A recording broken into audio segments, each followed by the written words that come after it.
आज मैं मे मेथी साग का पराठा बनाने जा रही हूँ। इसमें मेथी काट के डाल दी और आटा डाल दी और ये मंगरेला, ये अजवाइन डाल दी, ये नमक डाल दी। इसको मैं थोड़ा कड़ा आटा ही सानूंगी, साग से पानी छोड़ेगा। आटा सान के मैं दिखाती हूँ। इस तरह से मैंने आटा सान लिए और इस तरह से मैं बेल रही हूँ और ये लोइया बना रही हूँ। थोड़ा देर में दिखाती हूँ उसे।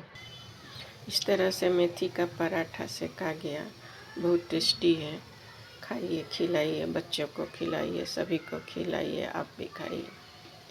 इस तरह से मैं सर्व कर रही हूँ सीम के सब्जी के साथ। आप भी खाइए, बच्चों को खिलाइए। अगर मेरा वीडियो पसंद आता है शेयर करिए, लाइक करिए, सब्सक्राइब करिए।